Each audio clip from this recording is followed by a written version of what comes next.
Welcome to the fourth episode of science sense. इस series में students आप science पढ़ेंगे नहीं बल्कि साइंस सीखेंगे। और आज की हमारे इस एपिसोड में हम डिस्कस करेंगे साउंड और उसकी बहुत इंपॉर्टेंट कैरेक्टरिस्टिक्स। लेकिन सबसे पहले जरा इस साउंड को गौर से सुनिए। आप फौरन कहेंगे कि सर ये साउंड तो बहुत इरिटेटिंग है। आप इसको नॉइस कहेंगे या शोर कहेंगे। कोई भी साउंड हमें तब अच्छा लगता है जब वो पीरियोडिक हो या रिथमिक हो। मिसाल के तौर पर जरा इस साउंड को सुने। मैं एक स्पेसिफिक टाइम में इस साउंड को 3 दफा प्ले करता हूं। आप देख रहे हैं अभी भी ये काफी बोरिंग है, हालांकि इसमें रिदम है। इसी तरह से एक और साउंड देखिए स्टूडेंट्स, और मैं अब इसको उसी टाइम में 4 दफा रिपीट करता हूं। ये भी आपको बोरिंग ही लग रहा है, लेकिन अगर मैं इन दोनों को आपको इकट्ठे सुनाऊं तो जरा देखिए। अब आप कहेंगे कि सर ये शोर नहीं है बल्कि ये तो म्यूजिक है। इसी तरह से अगर मैं एक और साउंड जो कि आपको इस तरह से सुनाई दे रहा है, इसको उतने ही टाइम में 6 दफा रिपीट करूं और वो जो पहले दोनों साउंड्स थे उनके साथ इसको भी ऐड करूं, तो अब हमारे पास ये रिदम कुछ इस तरह से होगा। और मैं चाहूं तो इसमें मजीद रिदम भी ऐड कर सकता हूं। तो स्टूडेंट्स, आप लोगों ने देखा कि किस तरह से हमें अल्लाह ताला ने ये एबिलिटी दी है कि हम म्यूजिक में और शोर में फर्क कर सकें।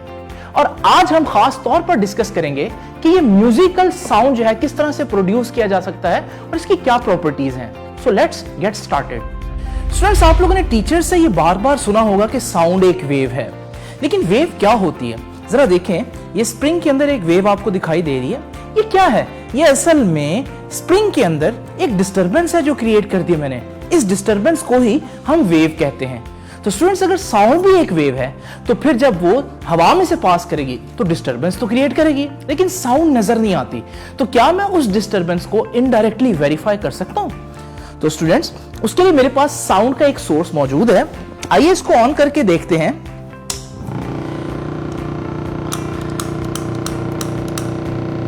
तो स्टूडेंट्स, आप देख रहे हैं कि हमारे पास ये इस वक्त फ्लिकर नहीं कर रहा फ्लेम, लेकिन जैसे ही मैं इस फ्लेम को साउंड के करीब लेकर जाता हूं तो आप लोगों को क्लियरली नजर आ रहा है कि ये फ्लिकर करना शुरू हो गया, जो कि इस बात की निशानदेही कर रहा है कि साउंड ने हवा के अंदर डिस्टर्बेंस क्रिएट कर दी है। तो स्टूडेंट्स, हमने देखा कि साउंड वाकई हवा में एक डिस्टर्बेंस क्रिएट करता है।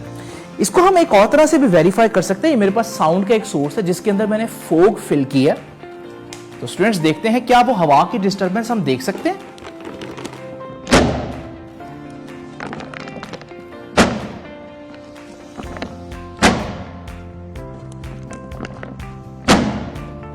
तो स्टूडेंट्स, आपने देखा कि वाकई में ये जो साउंड है हवा के अंदर जो डिस्टर्बेंस क्रिएट करती है उसको हम देख भी सकते हैं। तो स्टूडेंट्स, साउंड के बारे में दूसरी इंपॉर्टेंट बात जो आप लोगों को याद रखनी है वो ये है कि sound is always produced by a vibrating body. यानी अगर कहीं पर भी साउंड है तो वहां पर बॉडी वाइब्रेट कर रही होगी। हो सकता है आपको दिखाई ना दे वाइब्रेट करते हुए, लेकिन वो वाइब्रेट जरूर कर रही होगी। मिसाल के तौर पर इस ट्यूनिंग फोक को ही देख लें, ये साउंड प्रोड्यूस कर रहा है। इसका मतलब ये है कि ये वाइब्रेट कर रहा होगा। आमतौर पर हमें दिखाई नहीं देती इसकी वाइब्रेशन, लेकिन इसकी वाइब्रेशन को हम इनडायरेक्टली वेरीफाई जरूर कर सकते हैं। मिसाल के तौर पर मैं इसको हिट करके अगर इस पिंग पोंग बॉल के करीब लेकर आऊं तो आपको क्लियरली पता चल रहा है कि इसके प्रोंग्स जो है वो वाइब्रेट कर रहे थे। इसी तरह से एक और तरीके से भी इसको चेक किया जा सकता है कि अगर मैं इसको पानी में डिप करूं तो आप देखेंगे पानी का इस तरह से डिस्प्लेस होना ये बता रहा है कि इसके प्रोंग्स जो हैं वो वाइब्रेट कर रहे थे। स्टूडेंट्स, आप लोग कहेंगे कि सर ये तो वाइब्रेशन को हमने इनडायरेक्टली फील किया है, देखा थोड़ी ना है। तो वाइब्रेशन को देखा भी जा सकता है। उसके लिए मुझे एक स्पेशल किस्म की लाइट चाहिए जिसे हम स्ट्रोबोस्कोपिक लाइट कहते हैं। इसमें खास बात यह है कि ये लाइट जो है वो उसी फ्रीक्वेंसी पर ऑन एंड ऑफ होती है जिस फ्रीक्वेंसी पर इसने वाइब्रेट करना है। इससे हमें ये वाइब्रेट होता हुआ दिखाई देगा। तो आइए जरा देखते हैं। स्टूडेंट्स, देख रहे हैं आप लोग किस तरह से क्लियरली हमें इसके प्रोंग्स वाइब्रेट होते हुए दिखाई दे रहे हैं। स्टूडेंट्स, हो सकता है आप मुझसे ये कहें कि सर हमारे पास तो ये स्ट्रोबोस्कोपिक लाइट नहीं है, तो हम घर के अंदर ट्यूनिंग फोक के प्रोंग्स को वाइब्रेट होते हुए कैसे देख सकते हैं? बिल्कुल देख सकते हैं स्टूडेंट्स। उसके लिए हमारे पास एक ओल्ड टीवी स्क्रीन होनी चाहिए या ओल्ड मॉनिटर होना चाहिए। इसमें एक खास बात यह है कि जब आप ट्यूनिंग फोक को इसके आगे लेकर जाएंगे तो आपको बहुत क्लियरली नजर आएगा कि वाकई में इसके प्रोंग्स जो है वो वाइब्रेट कर रहे थे। तो ये सारी बात तो स्टूडेंट्स हो गई ट्यूनिंग फोक के बारे में। आपने देखा जब भी वो साउंड प्रोड्यूस करता है तो उसके प्रोंग्स वाइब्रेट करते हैं तो साउंड प्रोड्यूस होता है। लेकिन ये बात सिर्फ ट्यूनिंग फोक तक नहीं है, बल्कि आप लोग जानते हैं कि आप लोग स्पीकर भी देखते हैं कि वो भी साउंड प्रोड्यूस करता है। तो इसको भी जब आप स्लो मोशन में देखेंगे तो ये आपको वाइब्रेट करता हुआ ही नजर आएगा। इसी तरह से स्टूडेंट्स आप लोग जानते हैं कि म्यूजिकल इंस्ट्रूमेंट्स भी साउंड प्रोड्यूस करते हैं। मिसाल के तौर पर इस गिटार को ही देख लीजिए, तो जब मैं इसकी स्ट्रिंग्स को प्लग करता हूं तो आप देखते हैं कि यहां पर भी म्यूजिक यानी कि साउंड प्रोड्यूस हो रहा है, जिसका मतलब इसकी स्ट्रिंग्स भी वाइब्रेट कर रही होंगी। अगर मैं कैमरा की सेटिंग्स को एडजस्ट करूं तो मैं वाकई में आपको इसकी स्ट्रिंग्स को वाइब्रेट होता हुआ दिखा सकता हूं। तो स्टूडेंट्स आप सोच रहे होंगे कि अगर हर साउंड के पीछे कोई ना कोई वाइब्रेशन है तो फिर जब सर बोल रहे हैं तो यहां क्या चीज वाइब्रेट कर रही है। याद रखिएगा स्टूडेंट्स, यहां पर हमारे वोकल कॉर्ड्स हैं जो वाइब्रेट करते हैं और हमें बोलने के काबिल बनाते हैं। स्टूडेंट्स आप लोग जानते हैं कि मैकेनिकल वेव्स के प्रोपगेट करने के लिए मीडियम की जरूरत होती है। यही वजह है कि पानी के बगैर पानी की वेव्स एग्जिस्ट नहीं करती, स्प्रिंग के बगैर स्प्रिंग की वेव्स एग्जिस्ट नहीं करती। बिल्कुल इसी तरह से स्टूडेंट्स साउंड भी एक मैकेनिकल वेव है और उसको चलने के लिए प्रोपगेट करने के लिए मीडियम की जरूरत होती है।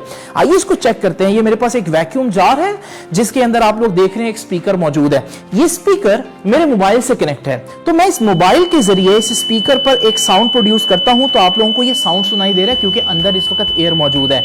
लेकिन स्टूडेंट्स मेरे पास ये वैक्यूम पंप मौजूद है और इस वैक्यूम पंप के जरिए मैं इस वैक्यूम जार की सारी एयर सक करके इसके अंदर वैक्यूम क्रिएट करके एक चेक करता हूं कि क्या वैक्यूम होने पर मुझे साउंड सुनाई देगा या नहीं देगा। तो आइए जरा चेक करते हैं। तो स्टूडेंट्स आप लोग देख रहे हैं जैसे जैसे उसमें से एयर सक हो रही है तो वो स्पीकर की आवाज कम होती जा रही है और एक वक्त आएगा कि स्पीकर की आवाज हमें सुनाई देना बंद हो जाएगी, जिससे ये क्लियरली पता चल रहा है कि जब वैक्यूम होगा यानी मीडियम मौजूद नहीं होगा तो साउंड ट्रैवल नहीं कर सकता स्टूडेंट्स। और अगर मैं वापस एयर इसमें ऐड कर दूं तो आप देखेंगे आहिस्ता आहिस्ता वो साउंड वापस आना शुरू हो जाएगा। तो यहां से ये साबित होता है कि साउंड को चलने के लिए मीडियम की जरूरत होती है। यही वजह है स्टूडेंट्स कि हमारे सूरज पर बहुत बड़े बड़े धमाके होते हैं लेकिन वो हमें सुनाई नहीं देते क्योंकि सूरज और जमीन के दरमियान एयर नहीं है बल्कि वैक्यूम है, और इस वैक्यूम की वजह से हम इतने बड़े बड़े धमाके नहीं सुन पाते। वेव्स के बारे में तो सभी ये जानते हैं कि wave transfer energy from one place to another place. Wave एक जगह से दूसरी जगह एनर्जी को लेकर जा सकती है, लेकिन क्या साउंड भी ऐसा कर सकता है? ये चेक करने के लिए हमारे पास एक साउंड प्रोड्यूस करने वाली डिवाइस है। तो ये जो साउंड इसने प्रोड्यूस किया हम चेक करेंगे क्या इसके पास एनर्जी है, क्या ये एनर्जी को एक जगह से दूसरी जगह लेकर जा सकती है। तो स्टूडेंट्स ये चेक करने के लिए मैं इसको एम करता हूं इन स्टाइरोफोम कप्स पर। तो आपने देखा कि वाकई साउंड जो है वो एनर्जी को एक जगह से दूसरी जगह लेकर जा सकती है। इसको एक और तरह से भी चेक कर सकते हैं स्टूडेंट्स। ये मेरे पास दो आइडेंटिकल ट्यूनिंग फोक्स हैं। मैं एक ट्यूनिंग फोक को जब वाइब्रेट करता हूं तो जैसे मैंने इसको रोका आपने देखा अभी भी आवाज आ रही है, इसका मतलब दूसरा ट्यूनिंग फोक जो है वो वाइब्रेट कर रहा है। उसको किसने वाइब्रेट करवाया? इसका मतलब यह है कि जो इसका साउंड था उसने इस ट्यूनिंग फोक को वाइब्रेट करवाया। आप इसको ज्यादा बेहतर तरीके से यूं चेक कर सकते हैं। तो स्टूडेंट्स मैं इसको दोबारा से वाइब्रेट करवाता हूं और आप देख रहे हैं दूसरा ट्यूनिंग फोक जो है वो वाइब्रेट कर रहा है। तो इसका मतलब यहां से यहां साउंड एनर्जी ट्रांसफर कर रही है। तो स्टूडेंट्स आप लोगों ने देखा कि साउंड बाकी वेव्स की तरह एनर्जी ट्रांसफर कर सकती है। स्टूडेंट्स साउंड को स्टडी करते हुए सबसे बड़ा मसला तो यह है कि हम साउंड वेव्स को देख नहीं सकते। मैं उस ट्यूनिंग फोक से निकलने वाली साउंड सुन तो सकता हूं लेकिन मुझे इसकी वेव नजर नहीं आ रही, लेकिन हम ऑसिलोस्कोप के जरिए उन वेव्स को देख सकते हैं। मिसाल के तौर पर जब मैं माइक के करीब इसको लेकर जाता हूं तो आप स्क्रीन पर देख सकते हैं उसकी वेव फॉर्म। इस वेव फॉर्म को देखकर हमें दो बहुत इंपॉर्टेंट बातें पता चलती हैं साउंड के बारे में, जिसमें पहली बात है साउंड का एक एम्पलीट्यूड भी होता है। और वो एम्पलीट्यूड क्या होता है, जरा दोबारा से वेव फॉर्म देखें ट्यूनिंग फोक की। ये जो डिस्टेंस मैं आपके सामने मेंशन कर रहा हूं या आप कह सकते हैं ये जो हाइट है वेव की, इसे हम कहते हैं एम्पलीट्यूड ऑफ साउंड वेव। ये एम्पलीट्यूड से हमें क्या पता चलता है? एम्पलीट्यूड बताता है कि आवाज कितनी ऊंची होगी या कितनी मध्यम होगी, यानी कितनी लाउड होगी या कितनी फेंट होगी। मिसाल के तौर पर मैंने इस ट्यूनिंग फोक को स्लाइटली हिट किया तो आपने देखा बहुत कम आवाज आ रही है। क्यों भला? क्योंकि आप वेव फॉर्म में देख रहे हैं एम्पलीट्यूड बहुत कम है। लेकिन जरा इसको अप हिट किया मैंने जोर से तो आपने देखा आवाज बहुत ज्यादा आई। भला क्यों? क्योंकि वेव फॉर्म का एम्पलीट्यूड बहुत ज्यादा था। स्टूडेंट्स, एम्पलीट्यूड और भी फैक्टर्स पर डिपेंड करता है, जिनमें एक फैक्टर डिस्टेंस का है। मिसाल के तौर पर अगर मैं इस ट्यूनिंग फोक को इस माइक से ज्यादा डिस्टेंस पर रखूं तो आप देखेंगे आवाज कम आएगी, लेकिन जैसे जैसे इसको करीब लेकर आऊंगा तो आप देख रहे हैं लाउडनेस बढ़ती जा रही है। इसका मतलब एम्पलीट्यूड बढ़ रहा है। डिस्टेंस कम तो एम्पलीट्यूड ज्यादा होगा और डिस्टेंस ज्यादा होगा तो एम्पलीट्यूड कम होगा। यही वजह है कि जब कोई शख्स आपके करीब आकर बात करे तो आपको उसकी आवाज बहुत लाउड सुनाई देती है, लेकिन अगर वो दूर से आपको आवाज दे तो उसकी लाउडनेस आपको कम फील होती है, क्योंकि डिस्टेंस बढ़ने पर एम्पलीट्यूड कम हो जाता है। एक और फैक्टर जो है एम्पलीट्यूड को डिटरमिन करने का, वो है area of the vibrating body. देखिए, इसकी आवाज आ तो रही है लेकिन आवाज बहुत कम है, लाउडनेस कम है। लेकिन जरा दोबारा देखिए, अगर मैं इसको इस टेबल के साथ टच करूं, ऐसा इस वजह से हुआ स्टूडेंट क्योंकि पहले ये अकेला वाइब्रेट कर रहा था, लेकिन जब मैं इसको टेबल के साथ टच करूंगा तो पूरा टेबल वाइब्रेट करेगा। तो जितनी बड़ी बॉडी वाइब्रेट करेगी उतनी लाउडनेस यानी कि एम्पलीट्यूड बढ़ जाएगा। यही वजह है कि जरा दोबारा से देखिए इस ट्यूनिंग फोक को, आप देख रहे हैं इसकी लाउडनेस इतनी ज्यादा नहीं है। अब यही सेम ट्यूनिंग फोक है लेकिन इसके साथ एक वुडन बॉक्स अटैच है, तो जब ये वाइब्रेट करेगा तो पूरा वुडन बॉक्स भी वाइब्रेट करेगा। तो आप जरा देखिए सेम ट्यूनिंग फोक कितना ज्यादा लाउड है।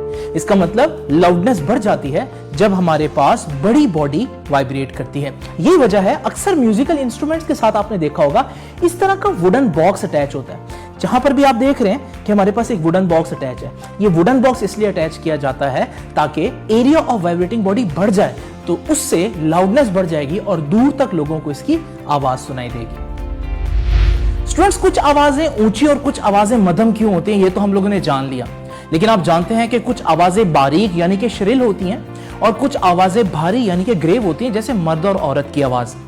तो आदमी की आवाज भारी क्यों होती है? जरा इस आदमी की आवाज गौर से सुने, हेलो।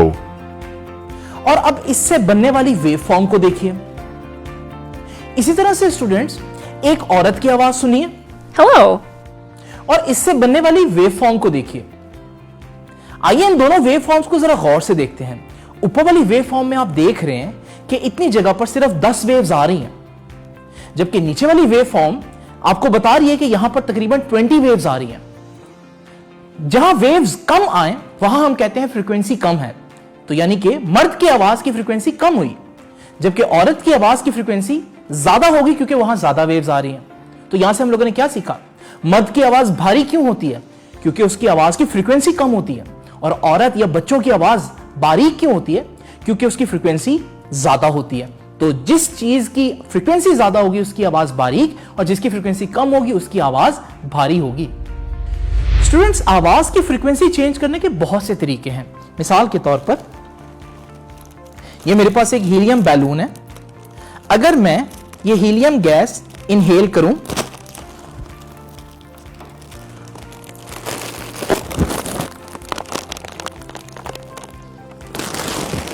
तो स्टूडेंट्स आप लोग देख रहे हैं मेरी आवाज कितनी बारीक हो गई है। इसका मतलब मेरी फ्रीक्वेंसी ज्यादा हो गई है। स्टूडेंट्स, सबसे इंपॉर्टेंट फैक्टर जिस पर फ्रीक्वेंसी डिपेंड करती है वो है बॉडी की लेंथ, और बॉडी की लेंथ का फ्रीक्वेंसी के साथ इनवर्स रिलेशन है, यानी कि जितनी लंबी बॉडी होगी वाइब्रेट करने वाली उसकी फ्रीक्वेंसी उतनी कम होगी और छोटी बॉडी की फ्रीक्वेंसी ज्यादा होगी। मिसाल के तौर पर देखिए, ये मेरे पास कुछ बॉटल्स हैं जिनमें आप देख रहे हैं लिक्विड डिफरेंट लेवल्स पर मैंने भरा हुआ है। आप देख रहे हैं यहां पर लिक्विड की जो हाइट है वो सबसे ज्यादा है, यानी कि लेंथ ज्यादा है, तो इसकी फ्रीक्वेंसी कम होगी और आवाज भारी होगी। और आप देख रहे हैं इधर जाते हुए लेंथ कम हो रही है, जब इधर जाते हुए लेंथ कम हो रही है तो फ्रीक्वेंसी ज्यादा होगी, आवाज बारीक होती जाएगी। तो जरा देखें, तो आपने देखा ग्रेजुअली आवाज जो है वो बारीक हो रही है, यानी फ्रीक्वेंसी बढ़ रही है। इसी तरह इधर जाते हुए लिक्विड की लेंथ बढ़ रही है तो फ्रीक्वेंसी कम होगी और आवाज भारी होगी। स्टूडेंट्स, इसको एक और तरह से भी वेरीफाई कर सकते हैं। ये देखिए, ये मेरे पास कुछ रॉड्स हैं डिफरेंट लेंथ के, और आपको मैंने भी बताया कि जिसकी लेंथ सबसे ज्यादा होगी उसकी फ्रीक्वेंसी सबसे कम, यानी उसकी आवाज भारी, तो इसकी आवाज सबसे भारी होगी।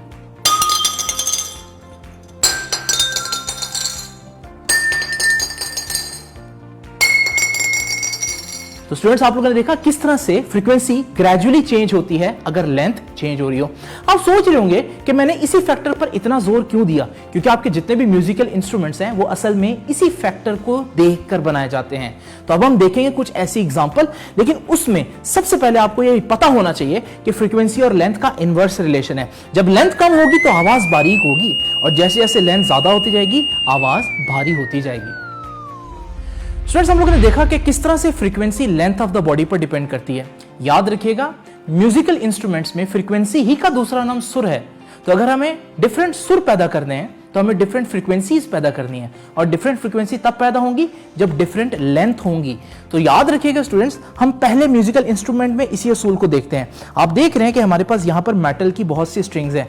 एक तरफ बहुत लंबी स्ट्रिंग है, जबकि दूसरी तरफ जाते हुए आप देख रहे हैं कि मुसलसल लंबाई कम हो रही है। अगर लंबाई कम हो रही है तो फ्रीक्वेंसी चेंज होगी, फ्रीक्वेंसी चेंज होगी तो सुर चेंज होंगे। तो जरा देखते हैं।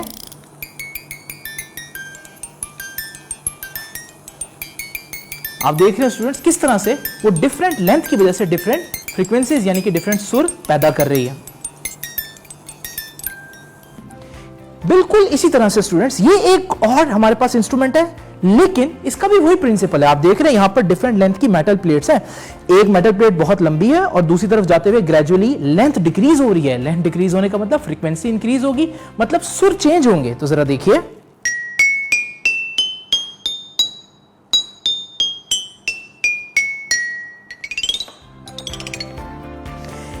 इसी तरह से स्टूडेंट्स ये हमारे पास एक और इंस्ट्रूमेंट है, लेकिन बिल्कुल वही प्रिंसिपल है। आप देख रहे हैं इसमें हमारे पास डिफरेंट लेंथ के रॉड्स हैं, और आप देख रहे हैं यहां पर लेंथ ज्यादा है और दूसरी तरफ जाते हुए लेंथ ग्रेजुअली डिक्रीज हो रही है। तो लेंथ चेंज होगी, फ्रीक्वेंसी चेंज होगी, जिससे डिफरेंट सुर पैदा होंगे। तो जरा देखिए,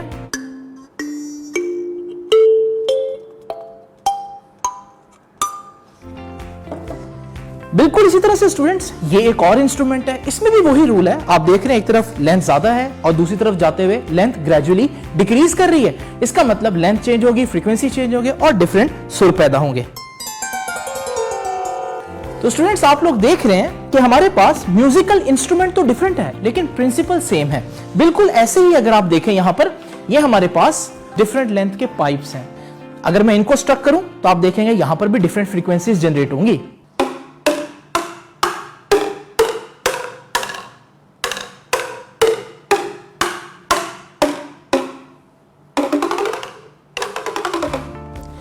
हो सकता है स्टूडेंट्स आप में से कुछ बच्चे ये कहें कि सर एक जगह आपका रूल जो है वो फेल हो रहा है, और वो गिटार है।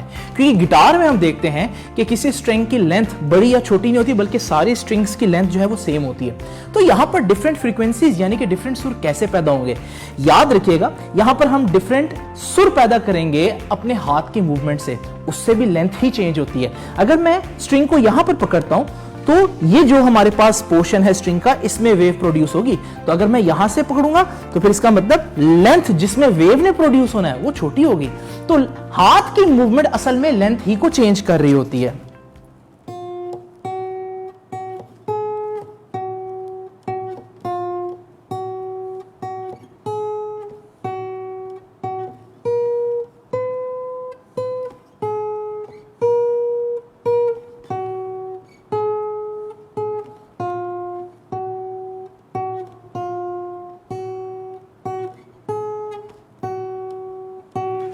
तो स्टूडेंट्स आप लोगों ने देखा कि किस तरह से हाथ की मूवमेंट जो है वो बेसिकली स्ट्रिंग की वो लेंथ चेंज कर रही होती है जिसमें वेव प्रोड्यूस होनी होती है।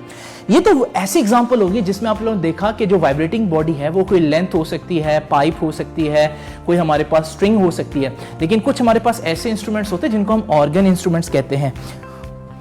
उनमें हम एयर ब्लो करके डिफरेंट फ्रीक्वेंसीज प्रोड्यूस करते हैं, मगर प्रिंसिपल वही है। यहां पर आप देख रहे हैं हमारे पास डिफरेंट लेंथ के पाइप है, एक तरफ लेंथ ज्यादा है और ग्रेजुअली दूसरी तरफ लेंथ कम हो रही है, जिसका मतलब दूसरी तरफ जाते हुए फ्रीक्वेंसी बढ़ेगी। तो अगर मैं यहां पर एयर ब्लो करूं तो आप देखेंगे